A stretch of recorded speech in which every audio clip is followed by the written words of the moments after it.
Hello, I welcome you all once again to my channel Explore Education. I am Dr. Rashmi Singh, Assistant Professor, Department of Education, SS Khanna Girls Degree College, University of Allahabad. And this time I am going to discuss with you academic programs and organizational pattern of Open University. Earlier to this, we have discussed the aims of Open University, in which we have discussed the aims of IGNU special in particular mode.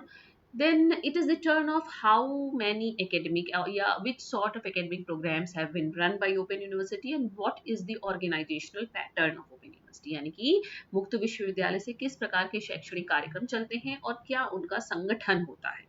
तो कार्यक्रम उनके वही चलते हैं, UG, PG और doctorate. UG में भी, under graduate courses में भी, स्नातक स्तर पर सभी तरीके के विषय, उनके ऑनर्स कोर्सेज, बहुत बहुत डाइवर्सिटी के साथ, बहुत बहुत स्पेशलिटी के साथ और बहुत नए कोर्सेज है ना, नए प्रोग्राम्स। फिर पीजी में भी यही हाल है। अदर्स में इनके पास बहुत वेराइटी है, जैसे सर्टिफिकेट कोर्सेज ये चलाते हैं बहुत सारे। उसमें से कुछ जैसे जो अलग हैं थोड़े, vocational studies and tourism management पे है, advance certificate courses information security और पावर डिस्ट्रीब्यूशन मैनेजमेंट पे, कुछ एप्रिसिएशन कोर्सेज हैं जैसे पॉपुलेशन एंड सस्टेनेबल डेवलपमेंट पे, अवेयरनेस प्रोग्राम है जैसे डेयरी फार्मिंग हो गया, पोस्ट ग्रेजुएट डिप्लोमा चलता है और डॉक्टरेट भी होता है ओपन यूनिवर्सिटी से। तो ये तो इसके एकेडमिक प्रोग्राम्स की लिस्ट है। फिर ऑर्गेनाइजेशनल पैटर्न, यहाँ पर भी हम इग्नू की ही बात करेंगे कि IGNOU follows a hierarchical organisational structure primarily organised around schools of studies and divisions.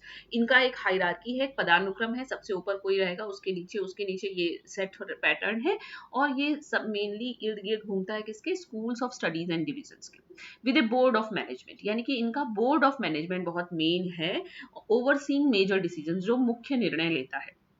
The university is also supported by a network of regional centers and learner support centers. आपको पता होगा कि इग्नू के रीजनल सेंटर्स, भाई Indira Gandhi national open university तो दिल्ली में है, लेकिन उसके रीजनल सेंटर लखनऊ में भी है, कई जगह है लर्नर सपोर्ट सेंटर, है ना। फिर schools of studies, IGNOU has 21 schools of studies, each dedicated to a specific discipline or field of study. These include areas like management studies, law, sciences, etc. इस तरह से करके 21 इनके पास स्कूल ऑफ स्टडीज हैं।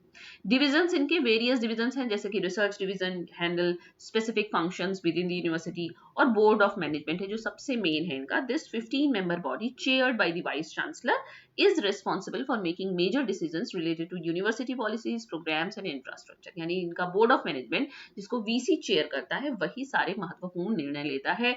आपका यूनिवर्सिटी की पॉलिसी हो गई, प्रोग्राम हो गया या इंफ्रास्ट्रक्चर हो गया।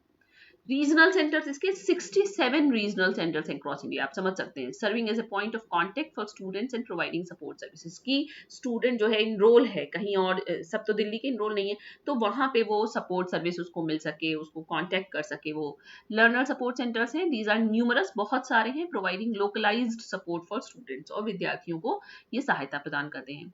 गवर्नेंस एंड स्ट्रक्चर इनका क्या है, the directors of schools and divisions hold administrative and financial powers with in their respective areas. मतलब इनका एक स्कूल डायरेक्टर है, डायरेक्टर ऑफ स्कूल है, और डिवीजन है जो कि जिसके पास प्रशासनिक शक्तियां हैं। बोर्ड ऑफ मैनेजमेंट है जिसमें इंटरनल मेंबर्स भी होते हैं, एक्सटर्नल मेंबर्स भी होते हैं, और ये यूनिवर्सिटी पॉलिसी का एक ब्रॉड पर्सपेक्टिव रखते हैं। University is committed to providing accessible and quality education. ये बात हो गई है कि हमको इसका लक्ष्य ही यही है, इसका ये उद्भव ही इसलिए हुआ है कि सब तक गुणवत्तापूर्ण शिक्षा प्रदान की जा सके। तो यूनिवर्सिटी इसके लिए कमिटेड है। और IGNOU also actively engages in research, training and extension activities. Research, training और एक्सटेंशन की एक्टिविटी में ये एक्टिवली इंगेज रहती है। ये इसका गवर्नेंस एंड स्ट्रक्चर है। तो ये है इसका एकेडमिक ऑर्गेनाइजेशनल पैटर्न। सबसे ऊपर है विजिटर, ठीक है। विजिटर के बाद हो गया बोर्ड ऑफ मैनेजमेंट, और बोर्ड ऑफ मैनेजमेंट के बाद वाइस चांसलर आ रहा है। वाइस चांसलर के बाद इसका है academic council, research council, finance committee, pro vice chancellors भी हैं, प्लानिंग बोर्ड है और स्कूल बोर्ड्स है। फिर उसके बाद प्रो वाइस चांसलर की जो पहुंच में है वो school of studies, divisions, centres and institutes और यूनिट्स और सेल्स। अब स्कूल ऑफ स्टडीज में बताया ही था 21 है इनके पास, ह्यूमैनिटीज है, social sciences, sciences, education, continuing education, health sciences, engineering and technology, management studies, computer and information science, agriculture, law, journalism and new media studies, tourism and hospitality services management, gender and development studies, interdisciplinary and transdisciplinary, social work, vocational education and training, extension and development studies, foreign languages, translation studies and training और performing and visual arts. सोचिए शायद कुछ नहीं रह गया, सब कुछ इन्होंने कवर किया अपने स्कूल्स ऑफ स्टडीज में. फिर डिविजन्स इनके मतलब किसके तहत ये चलाते हैं, पहले एकेडमिक कोऑर्डिनेशन है इनके यहाँ, फिर एडमिनिस्ट्रेशन, कंस्ट्रक्शन एंड मेंटेनेंस कौन देखेगा, कंप्यूटर कोई देखेगा, फाइनेंस एंड अकाउंट्स किसी के पास होगा, प्लानिंग एंड डेवलपमेंट करते हैं, लाइब्रेरी एंड डॉक्यूमेंटेशन रखते हैं, मटेरियल प्रोडक्शन, ये बहुत इंपॉर्टेंट काम है इनका, मटेरियल प्रोडक्शन एंड डिस्ट्रीब्यूशन, क्योंकि देखिए बच्चा इनके यहाँ पढ़ने नहीं जा रहा है, स्टूडेंट नहीं आ रहा है, फेस टू फेस मोड में पढ़ाई नहीं हो रही है, तो ये एसएलएम बनाते हैं. बहुत सारे बाहर के टीचर्स को भी ये टास्क दिया जाता है, उसके लिए रेम्यूनरेशन फिक्स है, उनको पे किया जाता है कि आप एसएलएम बना के दीजिए, सेल्फ लर्निंग मटेरियल. तो मटेरियल प्रोडक्शन इनका बहुत महत्वपूर्ण काम है. और इंटरनेशनल भी इनके देखिए ओवरसीज स्टडी सेंटर्स भी हैं, सिर्फ हिंदुस्तान में नहीं है.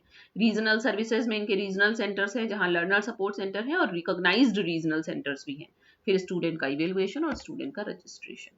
सेंटर्स एंड इंस्टीट्यूट्स इनके पास क्या क्या है, staff training and research institute of distance education है, national centre for innovation in distance education है, centre for internal quality assurance है, centre for freedom struggle and diaspora studies है.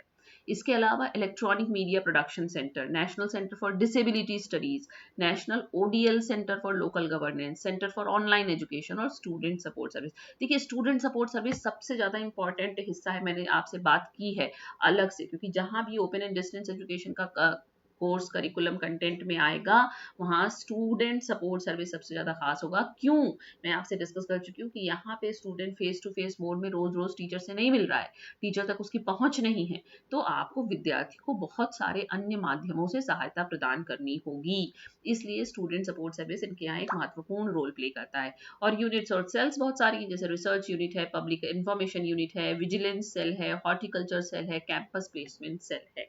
तो ये इसका ऑर्गेनाइजेशनल पैटर्न है. अगर आप इतना नहीं याद कर सकते हैं तो कम से कम इतना याद कर लीजिए कि visitor, board of management, vice chancellor, ऊपर के ये वाली प्रो वाइस चांसलर के बाद स्कूल ऑफ स्टडीज लिख दीजिए कि 21 है, डिविजन इतने हैं, उसमें कुछ खास सेंटर्स एंड इंस्टीट्यूट इतने हैं, यूनिट्स और सेल्स इतनी, और पूरा याद हो जाए तो बहुत अच्छी बात है. पूरा याद होना थोड़ा मुश्किल है, लेकिन कम से कम पता होना चाहिए. तो ये इनका ऑर्गेनाइजेशनल पैटर्न है. कौन कौन से एकेडमिक प्रोग्राम, सभी एकेडमिक प्रोग्राम जो ट्रेडिशनल यूनिवर्सिटीज में चलते हैं फेस टू फेस मेड में, वो सब इनके यहाँ मिल जाएंगे. प्लस आपको बहुत लंबे, बहुत ब्रॉड, बहुत डाइवर्स प्रोग्राम्स भी मिलेंगे. और ऑर्गेनाइजेशनल पैटर्न ये है, खासियत student support services, student evaluation, खासियत production and distribution of SLM, ये सब ओपन यूनिवर्सिटी, ओपन स्कूल्स की खासियत है. तो अब डिस्टेंस एजुकेशन का जो पोर्शन था आपके करिकुलम में, उसको मैंने पूरा कवर कर लिया है. यही चीजें रह गई थी, एम्स, ऑर्गेनाइजेशनल पैटर्न और academic programme. Okay, so thank you and don't forget to like and subscribe my channel Explore Education.